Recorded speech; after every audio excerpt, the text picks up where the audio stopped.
Sorry.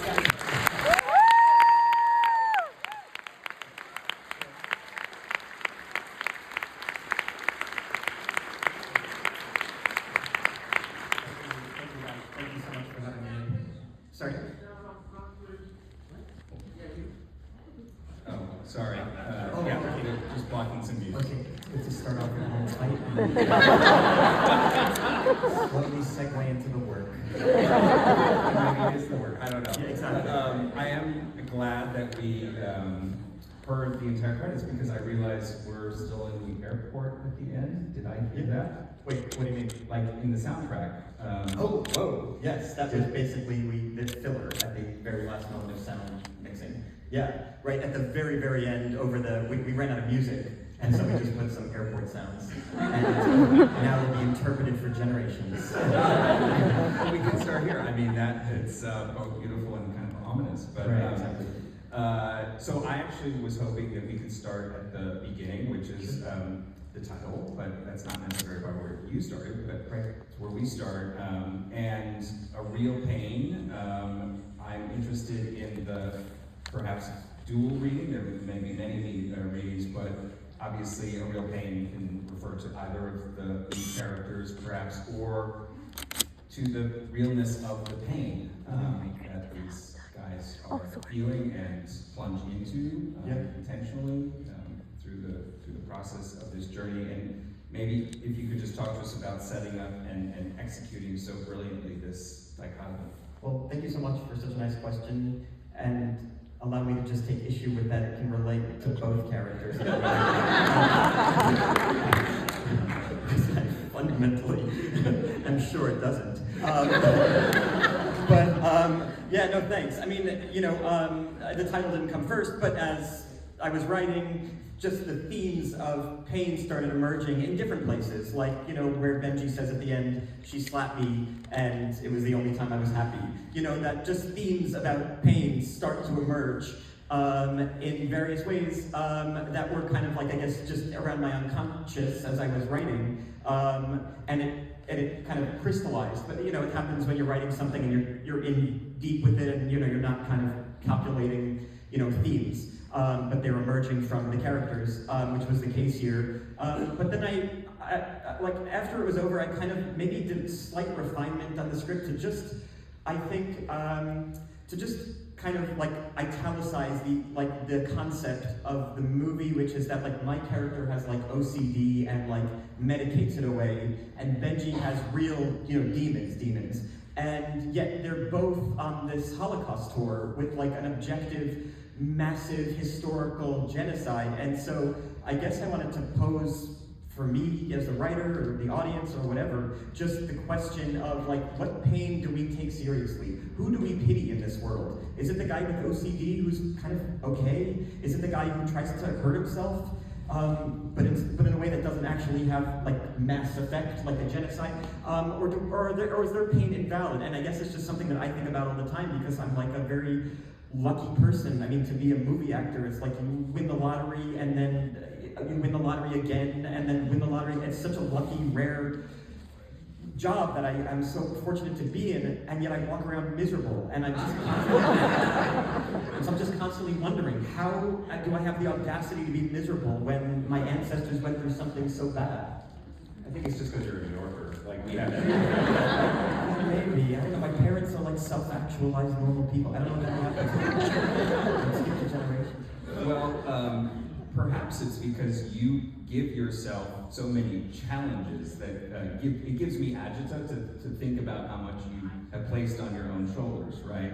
You're a quadruple threat in this movie: writer, director, producer, and the lead actor. Mm-hmm. Like, was there ever a point you're like, okay, that actually might be too much, I'm gonna hand that off to somebody else? Yes, but it's competing with this other thing, which is a terror and a fear of failure. And so I feel like my job is so unstable and tenuous and unpredictable that I have to be doing like 17 things or I'm going to be on the street, And so I have this mixture of like loving what I do, fearing that it's gonna go away, and then also fearing doing all the things. But the fear, I guess, of it going away is just slightly edging out the fear of doing all the things. And so it makes me busy. But you can tell none of it's good. You know what I mean? None of this is enjoyable. Yeah, maybe. I just have no. Yeah, I truly am. I'm a wreck. So clearly, this picture and all great pictures stand on their own terms, but people love genres and they love to put things in genres. So I chose a genre to discuss with you, and that is the great genre of the road trip movie. Sure. I thought of Vin Bender's Road Trilogy, in particular because he's a friend here. We've shown those movies, but I also went back to my youth and Planes, Trains, and Automobiles, and those. I'm wondering if there was any reference point for you, if that holds any water for you in terms of this being a road trip movie. Yeah, there was a shot in E2 Mama Tambien that stayed with me, and I saw that I was I don't know, 16 or something, but it really just, I don't know why it stayed with me for so many years. And the shot is basically, you're in the car with these two kids, and then the camera drifts objectively, not with the characters. The camera drifts behind them, and you see a police stop. And it's this amazing thing that where the characters are going through this kind of sexual awakening or whatever, and yet the movie is showing there's this politically weird thing happening in the background. And it just stayed with me when I saw it. It was eerie, is the feeling I got. And I just remember when I was doing this, of oh yeah, you can kind of tell these simultaneous stories without having the characters react to everything and kind of comment on it. The characters didn't look and say, wow, there's somebody getting arrested in an exploitative way, which I think was the point. And so I wanted to do a similar thing with this, where you can set the characters against the backdrop of these really dramatic, almost imagery that is seared into our consciousness as something horrific, and it tells that story. And so that's why there's no dialogue in the camp scene. It's basically you put these guys there going through the bullshit that you've been with them on, and it's annoying, and they are fraught, and they're tense, but there's love, and it's all these kind of weird, very human things, and you put them against the backdrop of something so massively, historically, just vividly traumatic, and it helps to put their story in a context, and it does the work for me in a way as a filmmaker that you almost can't do with explicit dialogue. No, I mean, I think bringing us into this emotional space that your characters Benji and David go through. I mean, Benji though, and obviously we want to give props to Karen for incredible work he did. Yeah. Benji is in a way the heart of the film. Literally, he brings heart into the film. And the one moment that jumped out at me is when he challenges James, the tour guide, on the kind of impersonal nature of this incredibly humanly impactful tour, and that it actually gets through, right? Talk to us a little bit about, Will Sharp is incredible in that, but talk to us about developing Benji as this completely kind of emotive guy, and then having that actually get through to someone.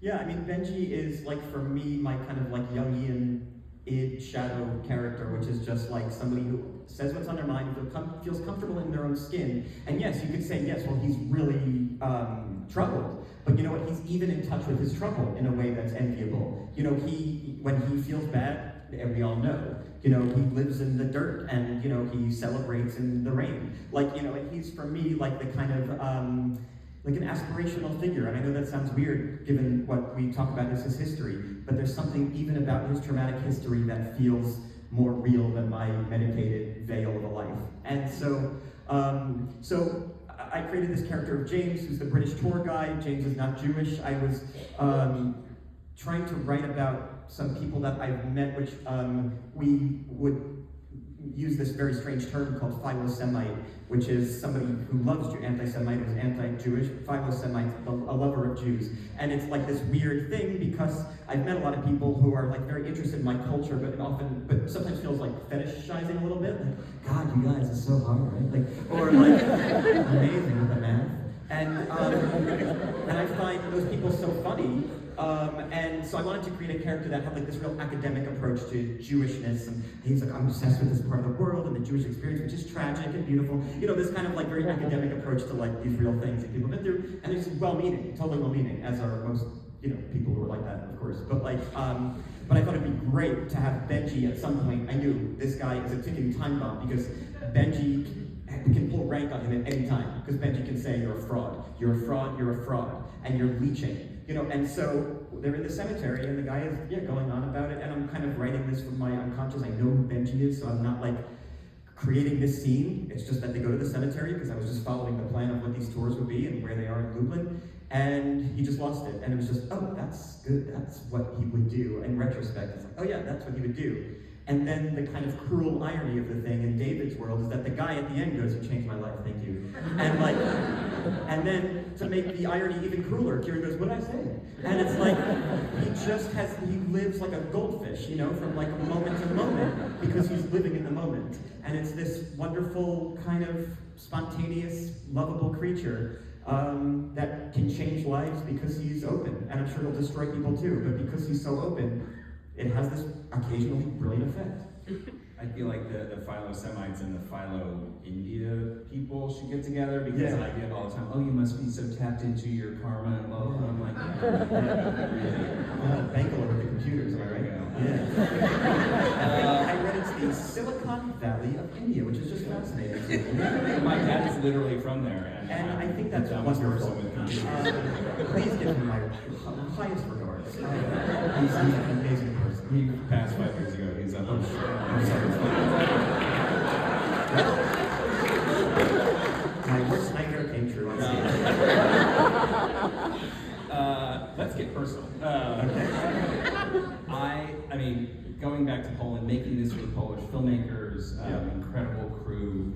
I have read, and it's probably untrue since I read it somewhere, but that you have also tried to reconnect with your personal family history with Poland, and maybe talk a little bit about that. It's all true. I mean, the house that the boys visit at the end where they put the stones down is my family's house from 1939. That was the last time they lived in it, of course. I really did try to reconnect. I got documents. I have a Polish social security number now, and I'm waiting for a passport. This is a year. This is not because of like the election kind of thing. This is, I was Polish before it was cool, and I got my escape papers before it was exactly. When the Strokes were just playing in basements, I